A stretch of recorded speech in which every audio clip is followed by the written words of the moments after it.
Shri Raju B Nair ഇവിടെ അമിത്ഷായെയും നരേന്ദ്രമോദിജിയെയും ക്രിമിനലുകളെന്ന് വിളിച്ചു. സാധാരണഗതിയിൽ ചർച്ചയിൽ ഇത് തിരുത്തണം, മാറ്റണം എന്നൊക്കെ പറഞ്ഞ് ബഹളം ഉണ്ടാകലാണ് പതിവ്. എന്റെ ഒരു ശൈലി അങ്ങനെയല്ല. അമിത്ഷായും മോദിയും ക്രിമിനലുകളാണ് എന്നുണ്ടെങ്കിൽ താങ്കളുടെ നേതാക്കളായ രാഹുൽ ഗാന്ധിയും പ്രിയങ്ക ഗാന്ധിയും ഇന്ത്യൻ രാഷ്ട്രീയത്തിലെ കോമാളികളാണ്. ആ കോമാളിത്തരം പാർലമെന്റിനകത്ത് വന്നിരുന്ന് കാണിച്ചു കഴിഞ്ഞാൽ സ്വാഭാവികമായും പ്രതിഷേധമുണ്ടാവും. ആ പ്രതിഷേധമുണ്ടാവുമ്പോൾ തിരിച്ചിങ്ങോട്ട് ഗുണ്ടായുസവുമായിട്ട് വന്നു കഴിഞ്ഞാൽ തീർച്ചയായിട്ടും അതിനെതിരെയും പ്രതിഷേധമുണ്ടാകും. ഇത് താങ്കളോട് ഒന്ന് പറയുന്നു. രണ്ട്, താങ്കൾ ആവർത്തിച്ചു പറയുന്നുണ്ടായിരുന്നു ഹിന്ദു കോഡ് ബില്ല് കാരണമാണ് അംബേദ്കർ രാജിവെച്ചതെന്ന്. അംബേദ്കറുടെ റെസിഗ്നേഷൻ സ്പീച്ച് ഉണ്ട് പാർലമെന്റിനകത്ത്. നമുക്ക് ആ വിഷയത്തിലേക്ക് ഒന്ന് ചർച്ച കൊണ്ടുപോകാമോ? അംബേദ്കർ റിസൈൻ ചെയ്തതിന് കാരണമായിട്ട് 5 കാരണങ്ങൾ അദ്ദേഹം എടുത്തെടുത്ത് പറയുന്നുണ്ട്. ഒന്ന്, അദ്ദേഹം പറയുന്നത് തനിക്ക് ഏറ്റവും ലോ പ്രൊഫൈൽ ആയിട്ടുള്ള ലോ മിനിസ്ട്രി ആണെന്ന്. ഞാനല്ല പറഞ്ഞത്, അദ്ദേഹമാണ് പറഞ്ഞത്. ഒഴിഞ്ഞ സോപ്പ് പെട്ടി എന്നാണ് ലോ മിനിസ്ട്രിയെ കുറിച്ചിട്ട് അംബേദ്കർ പറഞ്ഞിരിക്കുന്നത്. ഞാൻ പറഞ്ഞതല്ല, അംബേദ്കർ പാർലമെന്റിൽ പ്രസംഗിച്ചതാണ്.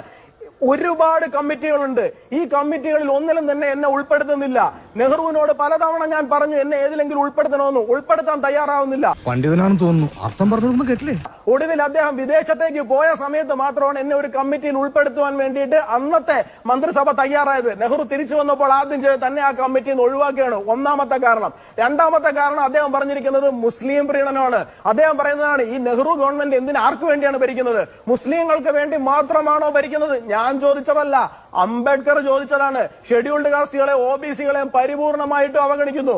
മൂന്നാമത് അദ്ദേഹം പറയുന്നുണ്ട് നെഹ്റു എന്ന് പറയുന്ന സ്റ്റേറ്റ്സ്മാനെ, സോ കോൾഡ് സ്റ്റേറ്റ്സ്മാനെ തുറന്നു കാണിക്കുന്നതാണ്. അതായത് അമ്പേ പരാജയമാണ് അദ്ദേഹത്തിന്റെ ജിയോ പൊളിറ്റിക്കൽ അപ്രോച്ച് എന്ന് പറയുന്നത്.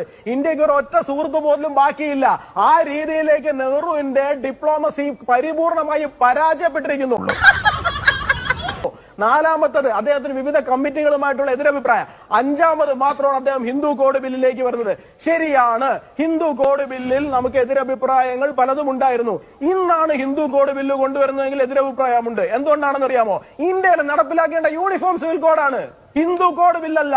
അതെന്താ ഹിന്ദുക്കൾക്ക് മാത്രം സിവിൽ റൈറ്റ് അല്ലെങ്കിൽ സിവിൽ റൂൾസ്? ഹിന്ദുക്കൾക്ക് മാത്രമായിട്ട് എന്തിനാ?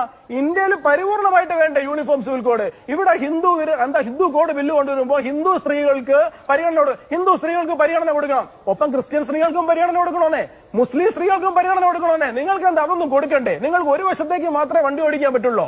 അപ്പൊ സ്വാഭാവികമായിട്ടും അതിനെതിരായിട്ട് പ്രതിഷേധം ഉയരും.